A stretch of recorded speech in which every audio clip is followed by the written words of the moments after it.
I love you is probably one of the most powerful declarations that anyone can hear from and say to another person. But in Long Story Short, an animated show that follows the lives of a dysfunctional Jewish American family, it's a statement that we, the audience, rarely get to hear. That's because the statement, and to an extent the concept of love, is weaponized by the characters to an extent.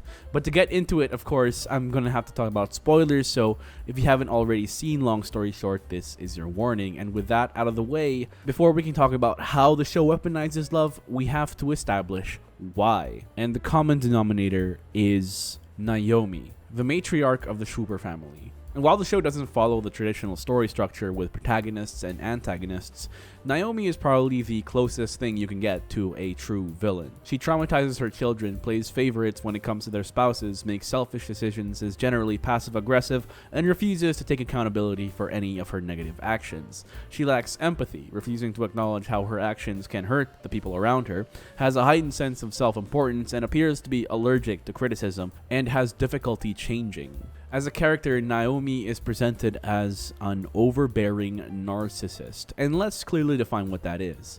Simply put, narcissism is a sense of exaggerated self-importance. It can also exist on a spectrum ranging from being a minor personality trait to a full-blown mental disorder, and Naomi, of course, seems to be closer to the latter half of said spectrum.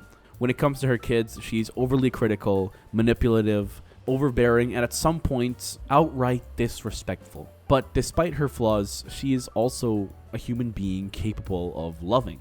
We see in episode 4 that she acknowledged that her daughter, Shira, was a picky eater, and went out of her way to change a recipe to better suit her child's tastes. And then in episode 9, she was praised by a bunch of people on a night that's dedicated to her. And we also see that after she gets called out by her eldest son for being overly judgmental, she actually does make an effort to be more understanding and accepting of different viewpoints. And in that same episode, we also get to see why Naomi is the way she is. As a child, she just didn't get a lot of attention.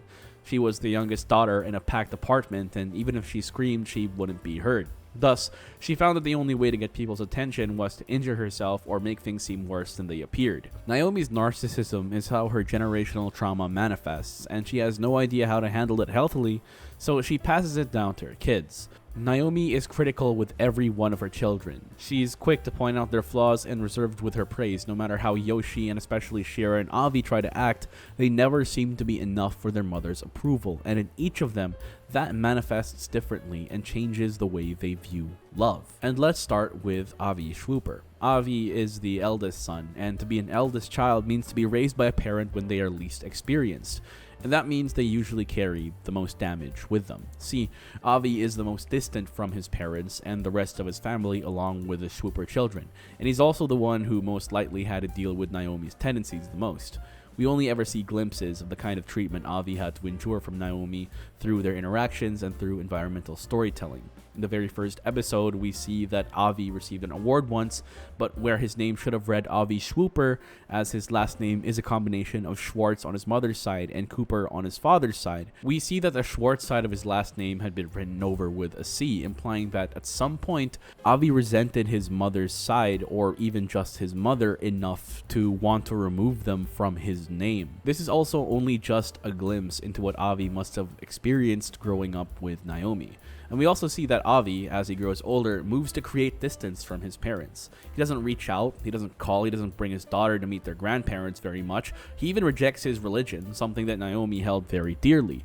With all of that info that we have, we can see that Avi was smothered and suffocated by how his mother raised him, and through all of that, he was looking for air and doesn't want to go back. But Avi still does love his family, and tries to show up for them in the big moments. In episode 1, he goes back home for Yoshi's bar mitzvah. In episode 5, he shows up for Yoshi when he needs help with Shira's IVF situation, and so clearly, he doesn't mind being there for his family. But things are different when it comes to his mother specifically. See, when Naomi interacts with her children, she greets them with, "I love you, I love you, I love you, say it back." It's sad that a mother has to order her children to tell her that they love her, because then those words lose meaning. To love someone means to commit to them. It means to extend oneself for the well-being of another, but when that love becomes an expectation, it loses meaning.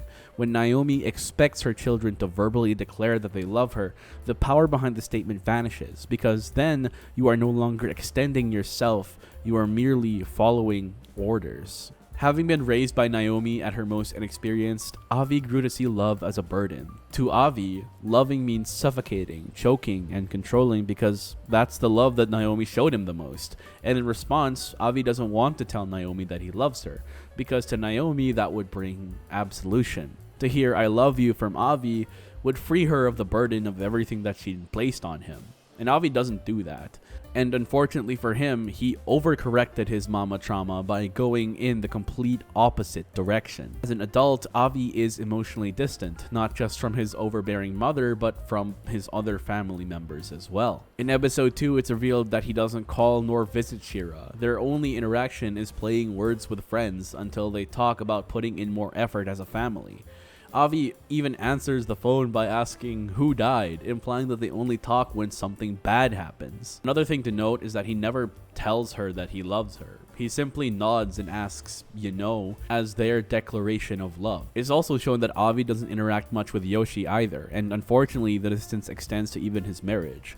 One thing to take note that with Jen and Avi's scenes is that Avi also never tells Jen that he loves her. In episode 1, he says, "I really like you" on the plane ride home. And initially, I thought that he only said this because they had only recently started dating and that it may have been too soon to make such a big statement. But then in the very next episode, after having a moment between the two of them, Avi says, "I appreciate you," and thanking Jen for adjusting for him, changing his life for him, and choosing him when alternatives were there. The words "I love you" hold so much power in our culture. Using them can be the start of the relationship, but for Avi and Jen, the absence of it broke them. Well, among other things. And this emotional distance extends to even outside of his family. Avi doesn't have any meaningful relationships. During lunch breaks, he eats alone in his car. At a PTA meeting, he sits on his own and doesn't interact with anyone until they approach him.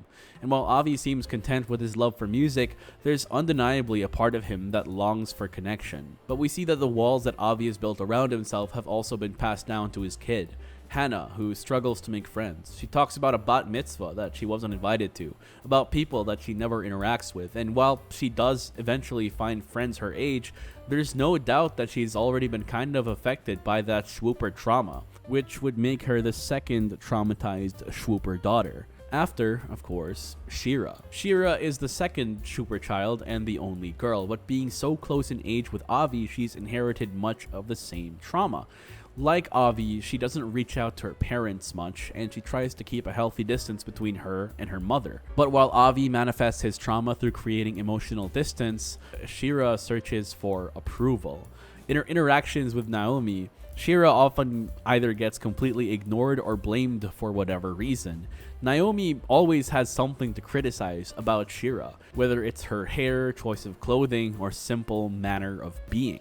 Naomi feels the need to push her children, but Shira never feels like she's enough, and we really see this in episode 4. In this episode, Shira becomes obsessed with getting her children admitted to a fancy school, and she believes that if she brings an amazing entree at the school's potluck, her boys will get admitted. Thus, Shira's single goal is to recreate her mother's knishes, a difficult and time-consuming dish, especially considering that Shira is canonically an inexperienced cook. But somehow she manages to successfully create a batch of knishes. Her first batch, and they turn out great. Kendra, Shira's wife, absolutely loves them. But when Shira herself tastes one, she's mortified because it doesn't taste the same way that her mother would make them. Shira then crashes out until she finds her mother's recipe, revealing that she would use extra garlic cloves because Shira loves garlicky knishes. While this is a cute moment showing that Naomi did indeed listen to the wants of her daughter, we also see how Naomi traumatized Shira. See, there was nothing explicitly wrong with Shira's first batch of knishes. For the purposes of presenting them to strangers at a school potluck, they were fine. But because they weren't her mother's, Shira didn't approve of them. Don't get me wrong, I wouldn't say no to a bit of extra garlic, but to people who had never had her mother's knishes, they wouldn't have been able to find fault in the ones that Shira had originally made. So why did Shira throw them away and insist on making ones just like her mom had made? And it's because to Shira, those knishes were representative of her mother's approval. It was a dish that she adopted and made often. So if Shira could make a dish just like her mother's, she would be able to claim that sense of approval that Naomi never gave her. To Shira, making the knishes wasn't about impressing the other people through her potluck, but ultimately about getting her mom's thumbs up, which is incredibly sad because at this point in Shira's life, her mother had already passed away. It's heartbreaking because it says so much about the love that Shira received and how little of it. This character grew up believing that love was not given freely, that it's something that had to be earned through effort and hard work, and that it's a prize, and when you have it, your world will become so much better. And when you believe that love is something that you have to yank out of someone, it can be used against you, because then the person with the love that you don't have has all the power in that relationship. And this is not just something that we see with Shira and her mom, but also with Shira and Baby Feldstein. Because Baby didn't reciprocate Shira's feelings of wanting a defined relationship, she put her best friend and crush on a pedestal instead of accepting that she didn't want to be tied down. And that's why I think it's beautiful that when Shira and Kendra meet, their love is freely given and comparatively easygoing. Kendra gives the love that Shira needs. And speaking of easy love, let's talk about a character that's easy to love. Yoshi is the baby of the Swoopers. He's the third child and has a definitive age gap between him and Shira, thus often feels like the other one. And on that note, Yoshi is also a character who feels like he has no real identity. Unlike his older siblings, Yoshi doesn't have a spouse. Over the course of the first season, we see that he used to sell mattresses, ran a food truck, and also worked at a farm. He's expressed that it's hard for him to make deep connections with people, believing that he's not all there yet. Thus, Yoshi doesn't really know who he is. He's always struggled with his identity and his place in the world. While both Avi and Shira have strong personalities, Yoshi always had to be the one to adjust. Compared to his older siblings, he's more passive and more quiet. But also, he internalizes the idea that there's something wrong with him.